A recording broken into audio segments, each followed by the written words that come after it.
to the San Francisco Interfaith Council online faith briefing for faith leaders. Today's program will focus on reopening, healthy building strategies, and enhanced cleaning guidelines for houses of worship.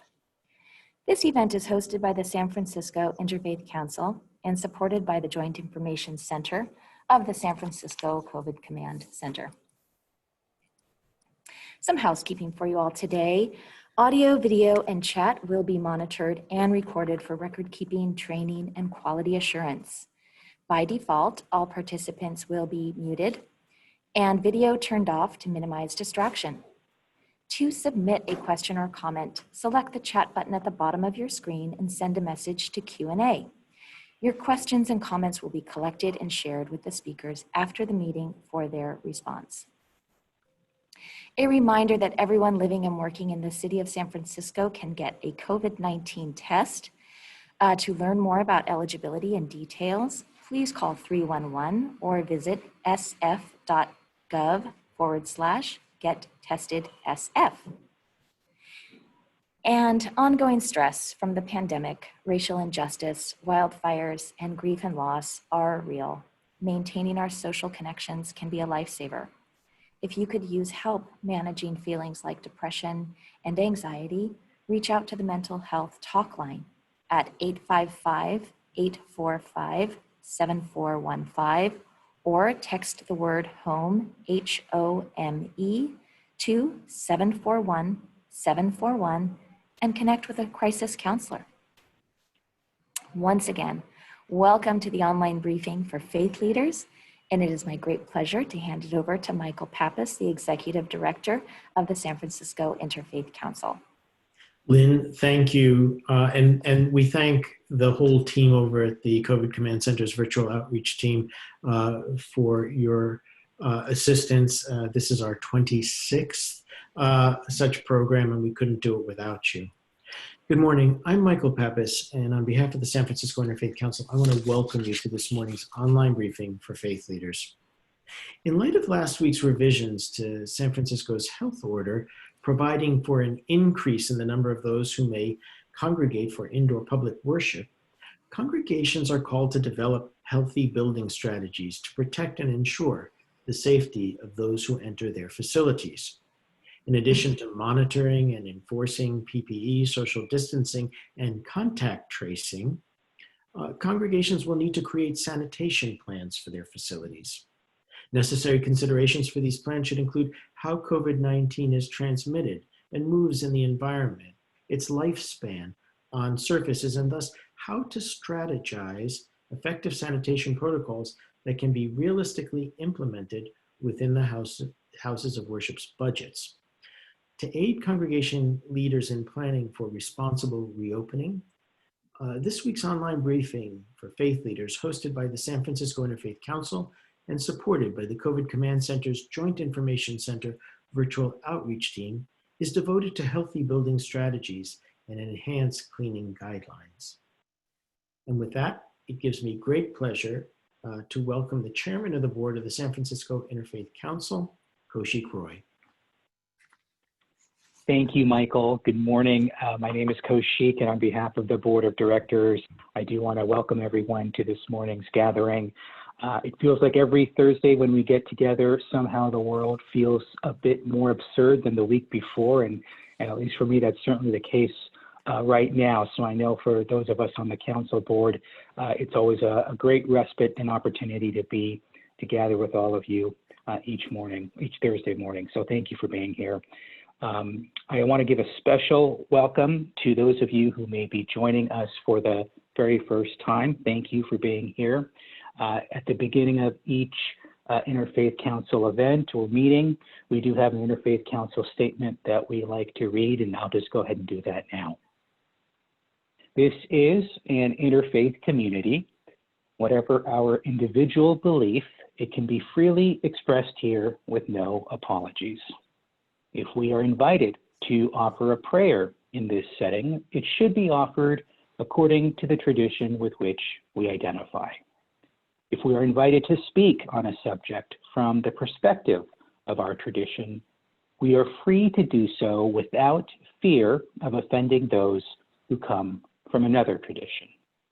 We come together as people of faith to learn from each other that we might better understand the multiplicity of faith traditions in our city and in our world. Good morning. Thank you, Kaushik, and thank you for your continued commitment and leadership of the Council. It gives me great pleasure to introduce the Reverend Sebastian Ong, Senior Pastor of First Chinese Baptist Church in San Francisco, who will ground us in a meditative reflection at this moment.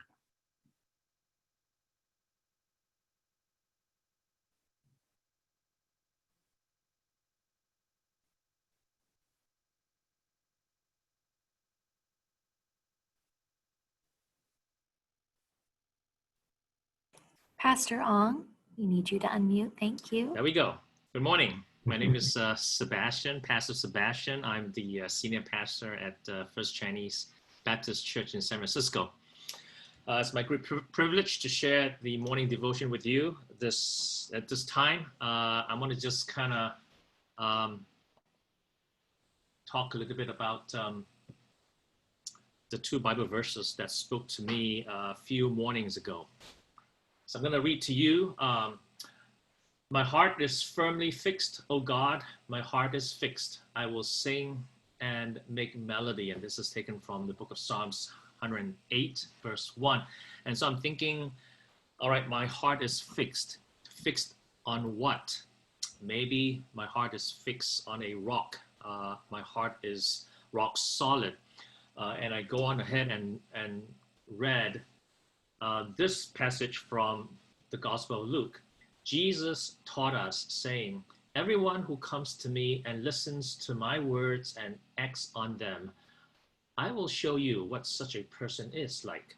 Such a person is like the man who, when he built a house, dug and dug deep and laid the foundations on rock.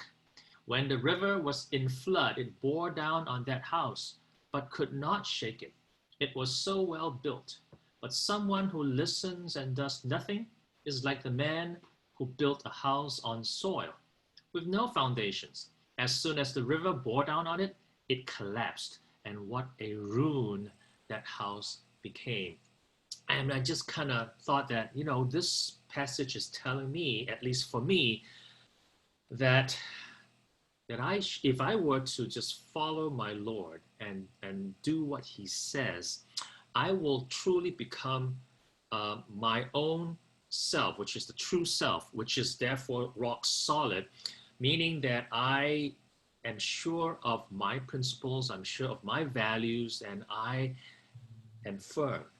However, that does not mean that therefore I close doors and shut off my relationship with other people. It means that I continue to respect and build relationship with the other, and to listen and to learn from one another without really sort of losing my own principle. My heart is fixed upon a rock, and that's a call for me and for us maybe to continue to grow and to become the person that God has intended us to be. And so as a refrain, Psalms 108 verse 1 again, my heart is firmly fixed. Oh God, my heart is fixed. I will sing and make melody. Amen. That's my sharing. Thank you, Pastor. That was so beautiful. And as I was listening to you, I was reminded of Father Jerry O'Rourke of blessed memory, who was one of the founders of our council, who said it's all about relationships. And but also what a perfect segue into today's program, because today's program is making sure our houses of worship are solid and safe places where people feel protected so that they can come and worship their God. And with that, it gives me great pleasure to welcome both Dan Richards, who is Novell cleaning and remediation expert, and Brent Weisbrod, who is a certified industrial hygienist. Dan is a city contractor, and Brent does consulting for our hotel council. So they are very much engaged with our city during this time and have so much to impart. So without further ado, I would welcome them and thank you for being here to consult us and guide us on this very, very important subject at this very critical time. Thank you, Michael. Thanks for the introduction. Let me go ahead and just share my screen. Just want to make sure it doesn't come across okay. Perfect. All right. Well, thanks for the introduction, Michael. Just a little bit to add to the Hotel Council piece. Brent and I have worked with the Hotel Council from beginning of this pandemic, starting March. We have been working with the Hotel Council. Seems like every week we're making revisions or we're adding additional information to the cleaning guidelines that the Hotel Council has created in order for hotels to reopen. San Francisco hotels, they were not open for a long period of time where other California hotels were. So we have worked with the city to ensure that they can open safely. And what we're doing today is bringing some of those highlights of that guidelines to this presentation for you to have and also to take in. As Brent always know, I usually start saying that if I know we'll have some questions. If we cannot answer those questions fully because information is always changing, we'll let you know and we'll be sure to get back to you with the appropriate answer to that question. So again, Dan Richards with Ideal, and Brent, would you like to talk a little bit about yourself? Certainly. So as Michael introduced, I am a certified industrial hygienist, and to put in kind of layman's terms is I look at the risk of exposure. Get in there, look at conditions, look at the activities being done, and evaluate just exactly how individuals are being have risk of exposure. And so I've worked with the Hotel Council to identify those routes, look at information published by the WHO, CDC, and all the other different scientific entities that are out there that often have conflicting information. And so, Dan, if we can kind of progress through the presentation here, go ahead again.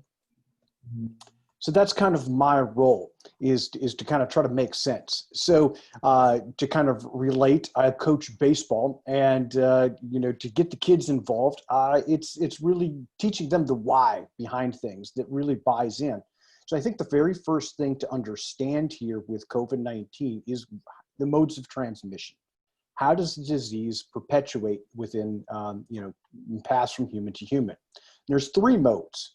The first one is respiratory droplets. The second one is airborne aerosols. And a third one is fomites.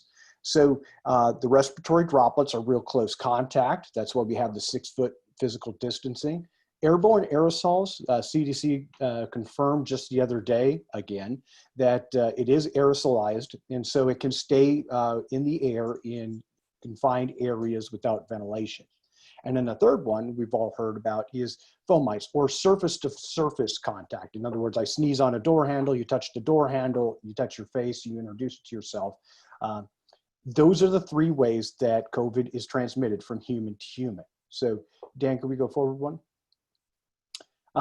With the droplets, okay, this diagram here shows that as I'm even speaking, I'm expiring some respiratory droplets that, if you're in close contact with me, can contact your eyes, can contact you know, your face, and even make direct entry into the mouth. And you're going to see that that filters out very quickly over a short distance in the bottom left here.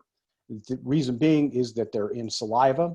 There's a mucus type membrane on those, and their density, so they're going to kind of fall down to the ground. Dan, can we go forward? With the aerosolization, you can see that those virus particles can go forward over distance. Again, the respiratory droplets falling out within the first 3 to 6 feet. Let's go forward. This is a diagram of how aerosolization or airborne virus is transmitted. In the upper left, we've got a closed area without a lot of ventilation. So these aerosols kind of spread out to fulfill within an entire area. Now, if we start adding exhaust ventilation, say an HVAC system that has a filter on it, we can start to remove some of those particles. If we open a window, use localized HEPA filtration, we can start to remove some of those particles out of the air, and we can start to reduce our exposure risk. And so, looking at just kind of how we're situating our rooms is really important in controlling our risk. So Dan, let's go forward to one more. The last one is fomites. So what we're really concentrating with the fomites is high touch surfaces. Okay, if we're in a room where not a lot of folks are, making it to the back corner, we have a low risk surface that if people come in contact with that, it's probably infrequent. The high touch surfaces are something like a stair rail, a door handle, maybe the back of a chair. If there's a coffee dispenser, something where, continuous kind of line of folks are going through and making contact, those are high contact surfaces. And let's jump to the next one. So here's an example we've used in a hotel. And when we're talking to housekeeping staff, it's important to take a look at the environment that you're looking to do cleaning in and inventory what are my high contact surfaces. So here you can see the telephone, certainly the faucet, and the night lamp. If we go forward here, Dan. The big thing we need to consider is how long does the virus stay viable? Viable is a fancy word for saying infectious. So there's different research out there, and this graphic is a good summary of how long the virus is viable on different surfaces. So in air, they're saying maybe it's viable or can be infectious for up to 3 hours. Okay, on copper is about 4 hours. And then, in some plastics, they've found that it can be infectious for up to 3 days. Now, this is something where the science is changing depending on the different research that's being done. But the key point there is really to just know that, hey, look, if I'm entering into a room to do cleaning shortly after it was occupied, that it's very likely we have to proceed with it with the understanding that it is infectious, that if I somehow introduce it into my body, I have the potential to contract COVID-19. So with that, it's really important to kind of make the assumption that you could expose so you can take the necessary precautions. So as Dan had alluded to, the science on this is changing. You've heard probably in the news, CDC has said it's airborne and then changed. So depending on kind of how the science and the studies are coming in, that's kind of driving some of our understanding. So let's go forward, Dan. One of the biggest things to consider on about SARS on surfaces is the fact that it's got this debris shield. So in other words, if I sneeze and I happen to be by a door handle or another high contact surface, okay, if I just come in with my rag and do a wipe down, I may have removed what's called the debris shield, but I didn't do my disinfection. Okay, if I just come in with my disinfection, I will not have removed the debris field. The debris field is essentially kind of a force field of the virus in which the grease from my hands, maybe some respiratory droplets, come out, and they kind of act as kind of a barrier to the virus. It helps keep it bound on that surface. It actually provides it with kind of a safe environment to which to maintain viable. And so we need to do a two-part component to that cleaning. First off, we have to clean and get the gross dirt and debris, oil off of that surface, and then follow up with the disinfectant. So it is a two-prong approach, something to be aware of as we get into the procedures that Dan's going to cover. All right, let's talk about cleaning products and protocols. Some of the things that Brent and I experienced when working with different organizations is that they use different terms. Some say sanitize, some say sterilize, or some say kill or disinfect. One of the things very important to note is that especially when the public asks us, or someone in our congregation may ask us, hey, what are you exactly doing? You don't want to use the word sterilize, because sterilize, you're setting yourself up to a very high degree and standard that even clean rooms cannot achieve all the time. So, and we don't want to use the word sanitize, because that's just killing some bacteria. As we know about SARS-CoV-2, it's a virus. So when it comes to talking to someone about what are we doing, we want to say the word disinfect. And disinfect is going to deactivate most bacteria and viruses. So just some of the things that we just want to note. Again, we don't want to set ourselves up to a very high expectation or degree. I hear the word sanitize a lot, but the real word that we want to be saying is disinfect. Disinfect is the right term, and also will provide someone with the right expectation of what you or your cleaning staff is going to be doing. Some of the also things that we note, by the way, this is what we're applying in hotels when we're working with the hotel industry. Again, with the Department of Public Health, we are going in and we are doing a gross cleaning of the area first. So that may be HEPA vacuuming the floor. And by the way, the hotels that we're working with are COVID positive. People are staying in there that are positive for COVID-19. So the degree that we're going to be stating, or I'm going to be stating, may be too high, but you want to make sure that you follow the same principles. Number one, first principle is the gross cleaning. We want to clean before we disinfect. As Brent mentioned, if we don't clean, the debris that's on the surface, whether that's a door handle, an armrest, could be a table, if we just start disinfecting, we are not going to achieve what that disinfectant was meant to do. I'll go on a little bit further as well in talking about the actual label of the disinfectant and the directions of use underneath that. So after we do cleaning, you want to dry the surface, want to make sure things are dry. And then we want to apply a disinfectant. We want to make sure that the disinfectant gets everywhere that we intended the disinfectant to work in. We also want to let that disinfectant dwell for the intended period of the manufacturer label or the EPA label states. So every disinfectant, they'll come with a master label. It's not the label on the back of the bottle. You want to look at the master label online. I'll go into that a little bit further on how you exactly do that. I know that most people that are attending this, this event have cleaning or disinfectant bottles already. So let's utilize those bottles as much as we can, and I'll talk about how you can research to ensure that you're using the right one in the right way. One last thing about dwell time, if you take a Lysol cleaning rag that's already pre-moist, and you use that and you clean a tabletop, just one quick swipe, what you'll notice is that it dries within 30 seconds or less.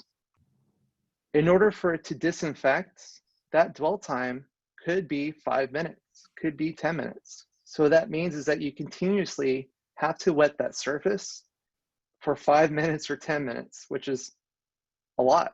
And a lot of people don't know that. So when it comes to disinfectants, which we'll talk about, we'll discuss what are the right ones you want to use to reduce that time.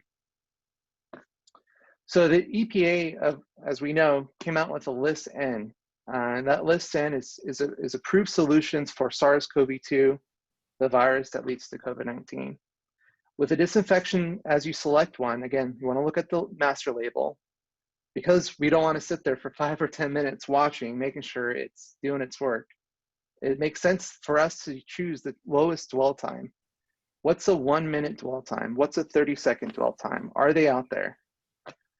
And then there's also a couple of things. There's disinfectant solutions that come diluted or ready to use. Diluted, basically you're not paying for the water inside that disinfectant bottle. You're paying for the actual solution. So you're able to expand your solutions a little bit more, or I would say a lot. Or you can do ready to use, where you can just start using it already. You don't have to worry about diluting it. We'll go over some of the pitfalls as it relates to diluting disinfectant. You also want to review the SDS sheet, or the safety data sheet. How are you using it? Am I using it safely? How am I going to keep myself safe as well as the occupants in the room? So the SDS sheet that comes with it calls out exactly what you need to do, what you shouldn't do, and how to keep everyone safe. So how do you find the EPA number in order to go onto the List N site under the EPA? Well, this is Clorox, for example. In the back of Clorox bottle, you'll see EPA Reg NO, or registration number, and that is 77766. So what you're going to do is, we'll go into a little bit further, but that's the number you'll be typing into the EPA website to get that master label. When you go to the List N website, they update it all the time. This is an older version, but it still has the same points. When you go to the List website, you're able to enter in the EPA registration number. So I would type in here 77766, and that's going to give me a detailed kind of understanding of what's the active ingredients, what's the actual name of the product, what is the contact time, what is the formulation type, what are the directions of use that I have to follow. Because again, SARS-CoV-2 is new. It's not the human coronavirus that we've had several years ago. This is a new pathogen. So we want to follow the direction that the EPA tells us to follow. We also see the surface types that I can use this for. So this tells me that I can only use it on hard non-porous. So I can't use it on carpets. I can't use it on anything that's going to soak in the actual product. I can only use it for hard products or hard surfaces such as desks, doorknobs, keypads. So let's go ahead and one more. The biggest thing about those EPA master labels is that most of the time when I'm looking at them, they're about 40, 60, 80 pages. So, and it's a lot. And I'm finding, I want to find 2 pages, and that's the directions of use. And sometimes I have to do a search. I have to find the text that says directions, and the directions may come up on page 25 or page 35. This is what's going to tell me exactly the directions that I have to follow. If you don't follow them, as you notice here up on the top right, is that it's a violation of federal law to use this product in a manner inconsistent with its labeling. So not only I'm not following directions, I'm not providing an outcome that I'm looking to achieve, but I'm also breaking the law. So this is the directions of use for that specific this disinfectant. So we see human coronavirus, again, that's not the same as SARS-CoV-2. Here's the directions for hard, non-porous surface. You want to clean the surface first by removing gross filth, right? So debris, biofilm. Biofilm, we were talking earlier about cell phones. If you see that smudge on your cell phone, that's the biofilm that you're leaving. If you have glasses on and you take off your glasses, you see the little smudge of your fingerprint, that's biofilm that you're leaving behind. You want to clean that. As Brent mentioned, that if we don't clean that first, we cannot achieve the outcome that we're looking for. Then we want to thoroughly wet the surface with the solution and allow it to remain in contact with the surface for 5 minutes. Well, that's kind of confusing. We have 5 minutes here and we also have 10 minutes. We want to follow the 10-minute guideline because that's for the canine feline parvovirus, which this told me to follow. So you just have to be very careful. Some of the mistakes that we see is that we're trying to disinfect a dirty surface. People are eyeballing the dilution ratio, right? A little bit of this, a little bit of that. They're failing to reach the dwell time. They don't know the shelf life of the disinfectant. They're topping off the disinfectant bottles, and they're mixing cleaning chemicals. Not only that, but they're also using dirty rags. So we want to make sure that we're using a clean rag for most every surface that we're trying to disinfect. As you maybe notice at the restaurant, the guy and the gentleman with the rag in the back of his pants, he's using it for 30 tables and not changing that rag out. What he's doing is that he's taking what was on one table and putting it on the other table, which is pretty gross. We don't have too much time left to go over this, but we'll make sure that you get information about how to keep your mop heads clean, what to do exactly to keep it clean. We see mop heads is a big transfer of pathogens. We want to make sure that you do not do that. We'll go over how to clean soft surfaces when you have the copy of the presentation, and also what to exactly look for in bathrooms, and how to operate or clean a restroom so you're safe. Brent's now going to talk about personal protective equipment. Brent, why don't you take it on from here?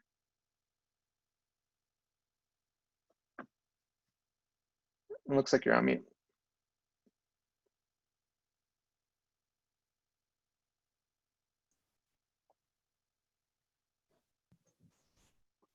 All right, now we're here.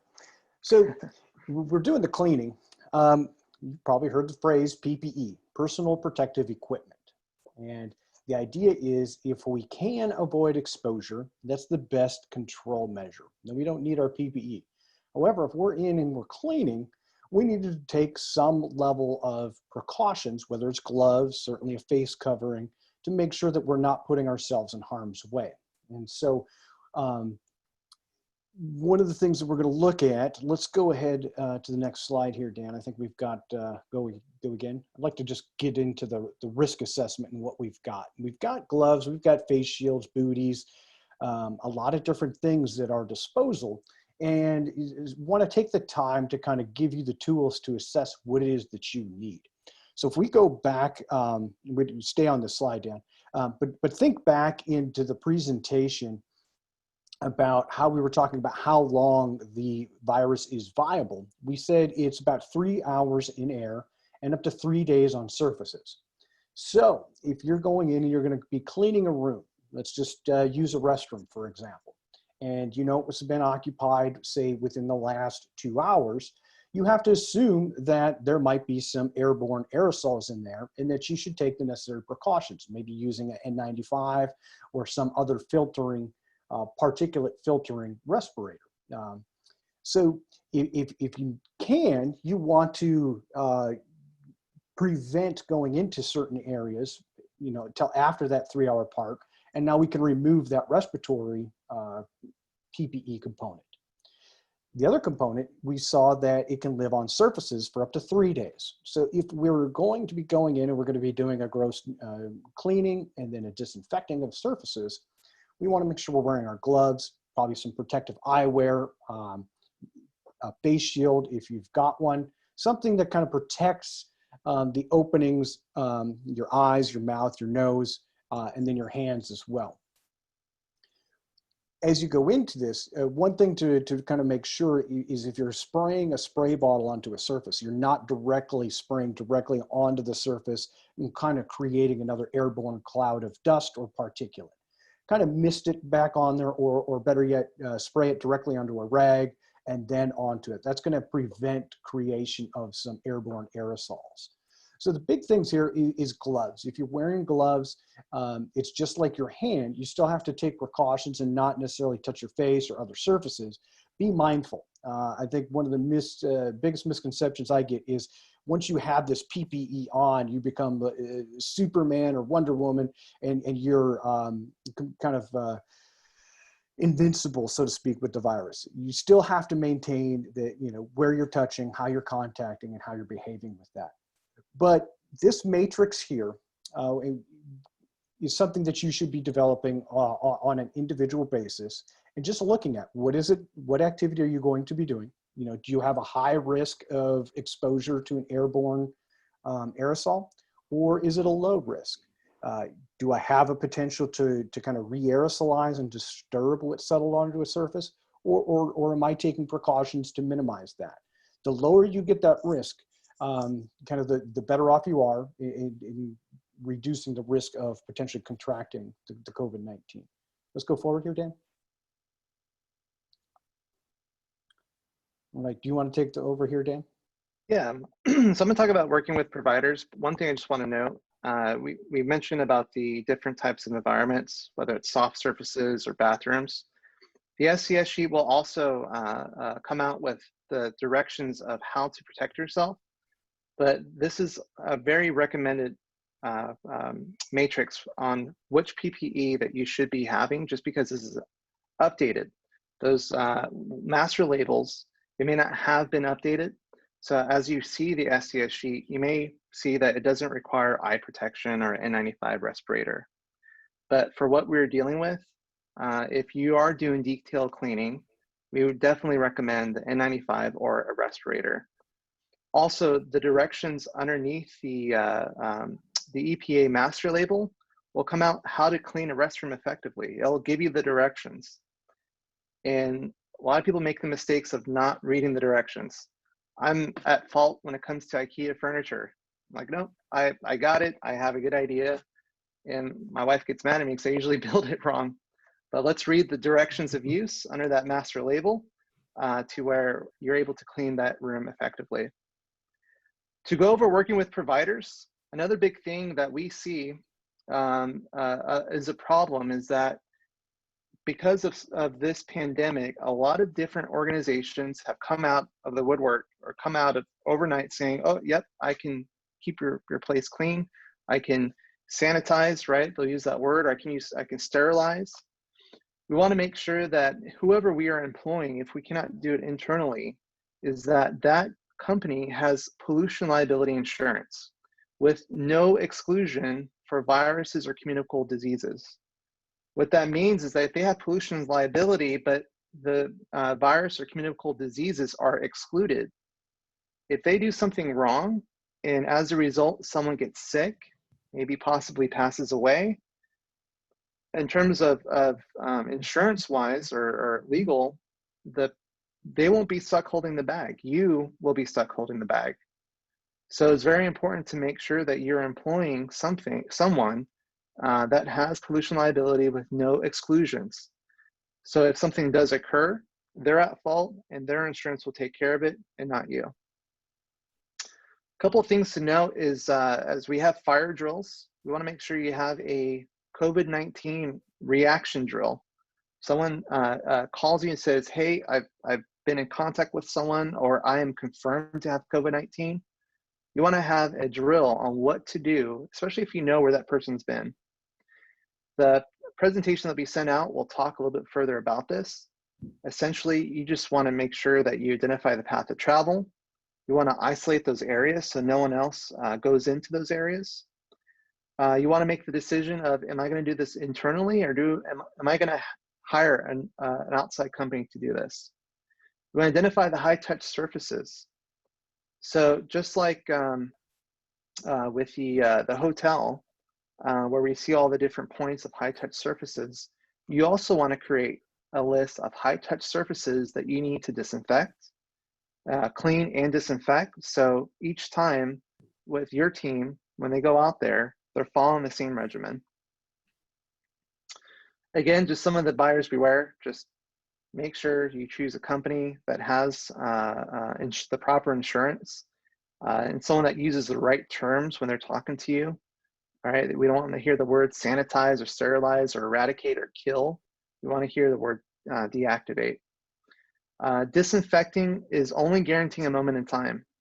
So when we are out there, when we disinfect the facility, after we leave, we cannot say that that is clean for 24 hours. Someone comes in and reinfects the space, you're going to have to clean again. So just kind of remember that it's only guaranteeing a moment in time. EPA does not recognize any disinfectants that are saying that, oh, this will be clean for 48 hours or 2 weeks. I've read one article where someone said, oh, it's good for 3 months. You're good. You're safe. EPA says otherwise, and that's something that you want to follow. You want to follow the directions of use.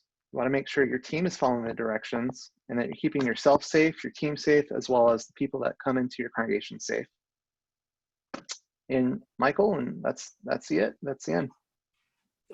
Dan and Brent, this was practical, it was comprehensive, it was helpful, and it was clear. And so you have achieved the purpose of your presentation. And as you mentioned, we will be sending out not only this recording link, but the slide deck and any other links to resources that you provide that will be helpful to those who are attending today, as well as those who will watch the recording.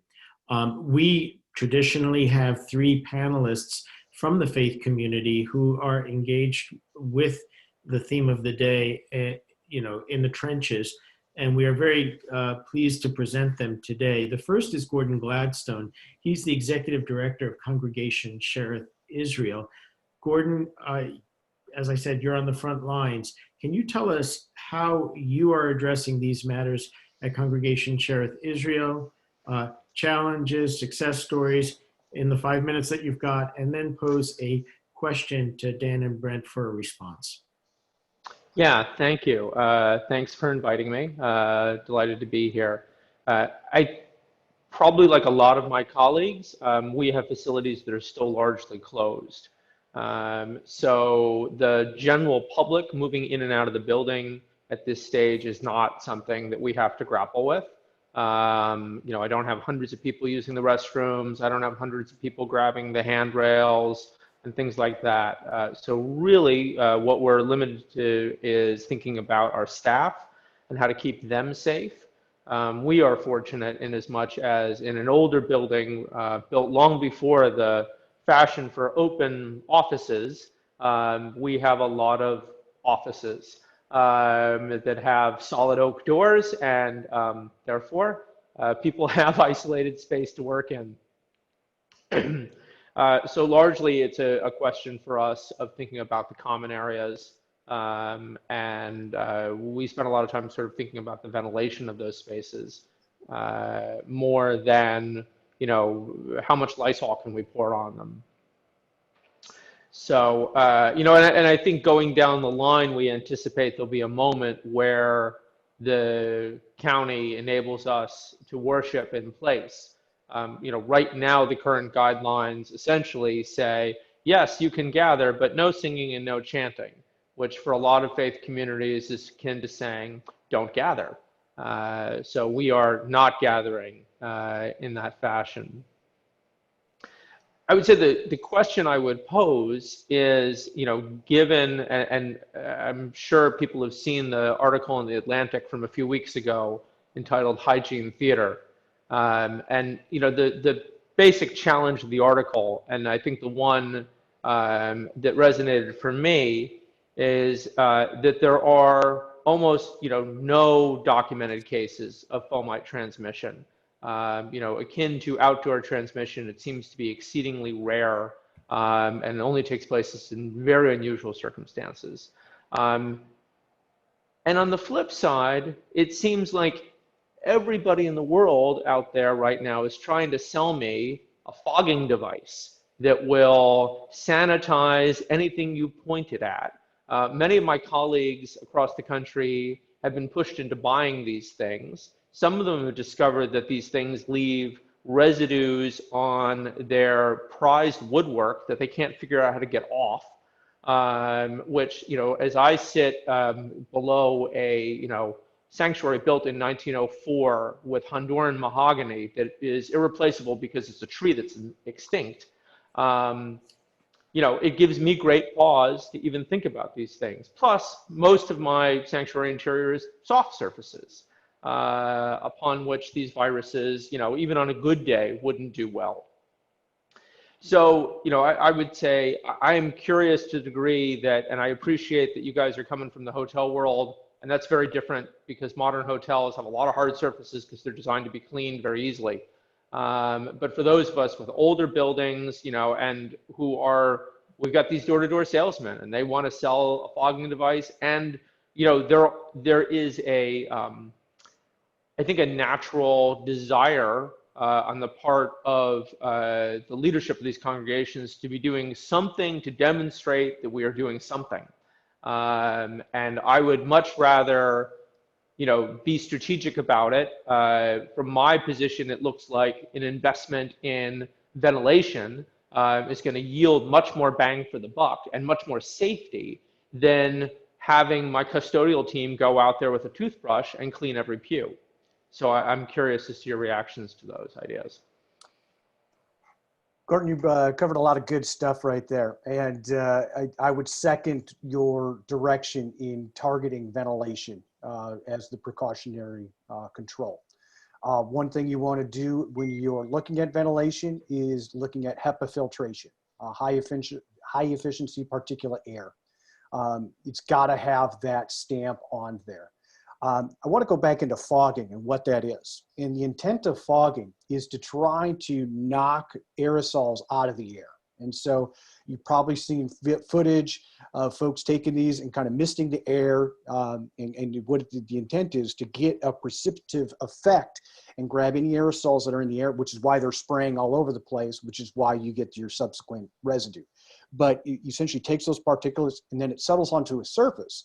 And it's also got a disinfectant in it. And so it's kind of like this easy way to cast a wide net, but it does have some side effects. One, you have exposures for the folks doing the fogging.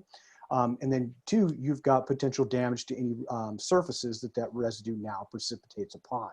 So ventilation is absolutely a great engineering control. The one thing to take a look at is how you're setting it up. What's your airflow throughout a certain space? Do you have kind of stagnant areas where air is just kind of sitting still? And do you have enough air changes? So all HEPA filtrations should have a rating on there for cubic feet per minute. And you were going to want to take a look at the space that you're putting that in and calculate the number of air changes. If that's something you need assistance with, certainly reach out to me and I'm happy to help with those type of calculations. So. Thank you. Great questions, Gordon. Moving right along, John McKnight wears many hats. John McKnight is the coordinator for the COVID Command Center's virtual outreach team. He is the treasurer of the board of the San Francisco Interfaith Council, and he's somebody that I've known for many years who's been involved with disaster preparedness, response, and relief. John, in all of these capacities, you are on the front lines and you are working with congregation leaders. I'm wondering if you could share with us what you're hearing, the guidance you're giving, and if from that information, there are any unanswered questions that you would like to put to Dan and Brent, this would be the time. Thank you, Michael. Yesterday I was out driving around San Francisco making deliveries of the new indoor houses of worship posters. And I had the pleasure of talking with a number of faith leaders. And all of them, Michael, reflect what you and I ran into several months ago when you put it out to the board here, if they would be willing to open their houses of worship to people coming in, even just for individual prayer. And it is striking to me how many faith leaders, so many of you all, as much as you'd want people in your doors, you care more of your congregation for their well-being. And in light of that, the concerns, the genuine concerns around this virus, people are keeping their doors closed. I went into the Conoco church, beautiful, beautiful church. And though they are open, their people are not coming in. They're deeply concerned about the effect of the virus. So many of our elders are taking proper precautions. Michael, what I see on the front lines, what I see out there are churches caring for their people the way they should, which is, and some have given them options, many are choosing to remain closed until they are sure that it's safe. And to that, I'd lead into this question. By the way, in some of my prior lives, I used to manufacture pharmaceuticals. I've manufactured and maintained clean rooms. I used to joke, I'm actually an extraordinary dishwasher because the truth is to manufacture medicines, you have to be able to wash dishes to perfection. So I'm very familiar with the cleaning protocols. And I know that when I cleaned these devices that I used for making medicines, we measured them. We would swipe them. We would look for any bacteria growth. I knew what they were clean. I validated and proved my cleaning protocols. And when I clean my house, it's pretty simple. I know when I see dust, it's dirty. But in the days of COVID, as Dan has pointed out, you can't tell. It's a little tough. You wipe off the dirty surface and then you have to get in there and deactivate the virus. So this is a challenge because how do you know when your space is clean? And my question to you is this: both of you have been out into facilities. You know that especially in hotels, cleaning can fall by the wayside. Habits get old, people get a little sloppy, or maybe they don't have the right training. What recommendations do you have for our houses of worship to create a cleaning protocol and keep it going, especially as we get into the months down the road where people begin to maybe lose sight of the virus? How do we keep effective cleaning protocols active in our houses of worship going forward? Thank you. So one of the main things that we're doing in working with the Department of Public Health, every day before we step foot on the property, we have a tailgate meeting where we have a specific checklist that we have to review. And a lot of it is I mean, everything is repeated every single day because, as you mentioned, John, people get complacent, they get relaxed, they think, okay, I got this, but they also forget some really key things.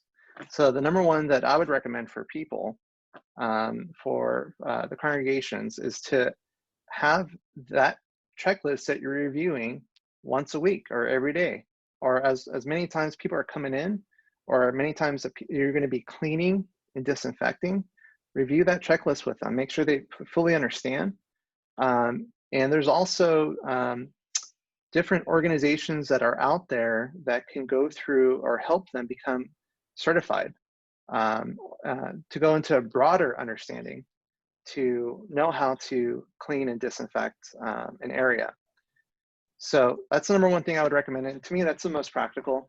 Again, every day you're reviewing a checklist with them, ensuring that they are following the directions of use on the cleaning label, that they have the proper PPE, and that they are doing things correctly.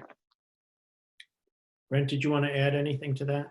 Yeah, I would say, as far as adding on to the QA/QC of the cleaning, it could be a two-part process. And you definitely want to establish which of these or both of these that you want to include. One is a visual inspection following the cleaning, make sure that things appear visually clean, that we don't have any of those biofilms left behind, because if we see that, it's kind of a telltale sign, hey, look, we still have a potential reservoir we need to address. So, that's an easy, cheap one. Supervisor or somebody can come back and just do a quick visual. The second one is, you can get into post-cleaning testing, and there's a couple different methods out of there. It's still limited capabilities because we can't tell if the virus is actual viable. Is it living? Is it infectious? So there's some limitations with that. So I think, stick certainly with the visual, and we can talk further offline if ever, you want to look at the testing realms, but it's costly and not all that scientific as far as determining infectiousness. Thank you very much. Our final panelist is Reverend Vanessa Rush Southern, the Senior Minister at the First Unitarian Universalist Society of San Francisco, as well as a board member of the San Francisco Interfaith Council. When I think about First UU, I think about shared spaces, being really good stewards of the facility. I know that at certain times First UU has hosted a number of congregations who, for economic reasons, have needed to use, say, their chapel or other side rooms, AA programs, our winter shelter.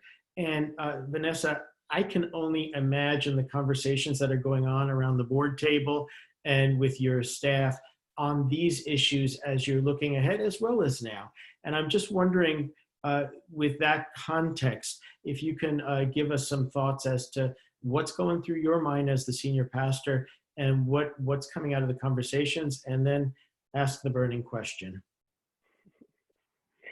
Thank you. And thank you all. It's so helpful, Brent and Dan and Gordon, to have, these perspectives. And John, I think we're lucky in a crazy way. We're lucky because we had some construction projects that needed to be done, including the complete overhaul of our bathrooms. So we're closed, and I feel like we have a really easy excuse to stay closed right now to keep all the different construction projects and their workers safe. And we have our own custodial staff, a couple of them are at risk. So really our primary concern is that those people all remain safe. So we're being super conservative. And when those bathrooms are done, to your point, Michael, there are already groups that look for space to gather. And I think as you all are feeling, people are increasingly feeling this agitation to get together. So how do you safely make space for people to get together so they maintain their sanity and they do the good work they're trying to do? We're opening to be a polling station for the election. So we're having to grapple with this already. I guess, there are a couple of thoughts that come up for me. I mean, one is, as a center that has a lot of public use for the community, I really feel like I need nuts and bolts guidance about what is our limiting factor. And I understand, room use and space. We can do a quick look at what it would mean to be 6 feet apart and have filtered air. But for instance, one of my big questions is bathrooms. Like, what is the limiting capacity of bathrooms and their usage? And I know that came up last week in a question that got a list of things. How many people? How much does this change the amount of folks we can have in a space like that? And how do you manage your bathrooms? We have never had to manage the use of our bathrooms ever before, but it feels like with the conversations about ventilation, that becomes more of an issue. So I would love any guidance about protocols and ways to make that safer for people. And I guess the only other thing I was thinking is that so much of what you're talking about, Brent and Dan, is things that you're expert in, and then there's these 800 institutions in the city that are religiously connected, and none of us are experts in this. And so when you say read the label and it's super hard to find and it's really easy to mess up, and messing up actually really matters, I find myself thinking things like, can you just give us your favorite 2 products that are disinfectants with quick,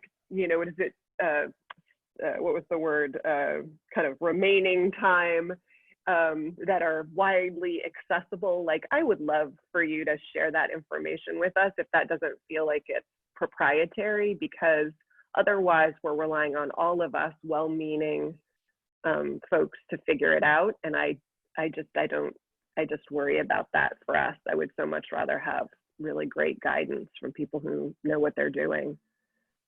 So those are my 2 questions. That sort of, can we pick on your expertise more, and like how is the use of bathrooms in our spaces? How is that becoming a limiting factor for how many people can actually be in the building and what it looks like to house gatherings? All right, thanks, Vanessa. Very good questions. I'll take part 1 of that, and then I'll hand over to Dan for part 2. Regarding to limiting factors, certainly room size is going to be a component. Whether a bathroom has an exhaust fan is going to be a component. If it has it, get that thing on and let it run essentially perpetually. Now, I know with the ages of a lot of buildings, this is not possible. And so what we're probably looking at is maybe a portable HEPA filter that could be plugged in. You're probably looking at something where you're controlling the number of folks in the restroom at any given time, depending on size. That adds the additional and probably unpleasant capacity of maybe standing somebody outside to say, hey, it's occupied, wait, and, physical distance while you're kind of queuing up to use the facility. And then, so that's kind of the bathroom component of it. If you look in other rooms and functions of a building, you're going to look at the same capacity, kind of like what I had mentioned with Gordon, is take a look at that. What's the size, what's the volume, and then kind of engineer in. And I know it's kind of a specialized area. So certainly that's where I come into play and can certainly help out, because it is some number crunching. It's looking at the air dynamics within a place. And certainly call out for help as you need it, because we're all trying to kind of maximize the health of everybody. So Thanks, Brent. One thing with the hotel industry had the same struggles. They were not open for 3 months. They wanted to open really badly, but they just didn't have the guidance or guidelines. What the Hotel Council did is that they formed a committee to create guidelines based off of research, actual facts. And the guidelines, which I'll double check with the Hotel Council, but I believe I can share that. It goes into every detail, rooms, public spaces, lobbies, bathrooms, offices. They go into different environments. And then with that, when you create your own guidelines, it's actually pretty simple, which was nice. So a person just can read it, understand right away, just some of the key principles that I have to follow. Going back to the solutions, I can certainly provide a list of different solutions with the lowest dwell time. There are different commercial real estate organizations that will come to Ideal and say, hey, what's good? Is this good? What do I follow? How do I follow it? And we just send them the actual packet, but we tell them, here, look on page 29 and 30. We'll give you the directions of use and it's ready to use. Just follow these directions. And it's fortunately, the directions of use have been simple to follow. So I can certainly help with that as well, along with what Brent had mentioned. We would welcome any links to resources to add to the recording link that we will send out to our 5,000 e-subscribers by day's end today. I'm going to take the liberty of the moderator and ask one final question, because I know that with the health order, it's incumbent upon every house of worship or any public place to have a plan. And even though these plans are not being submitted to the city, it's sort of a one-page, I think, or two-page checklist that you need to adhere to. I'm just wondering how those plans that the city is requiring jives with your work. It drives very well. It's the plans that we, again, it's the principles, right? It's like drying a building, right? We're restoration companies where we dry buildings. There's a set of principles to follow. With the guidelines that the Hotel Council developed, was along the same rules, same principles. And what was nice about those guidelines is that that's what they feel that really helped them to reopen successfully. So when they met with Dr. Aragon and petitioned to be open, Dr. Aragon saw the guidelines. He said, this is very good. This is something that he liked seeing. So to answer again your question again, Michael, it's not far off at all. Again, it's based off of principles that we follow, and the principles that the EPA labels tell you to follow, and it's the principles that people like the janitorial staff can also follow as well. Well, that's very reassuring. And again, we look forward to receiving whatever resources and links to resources.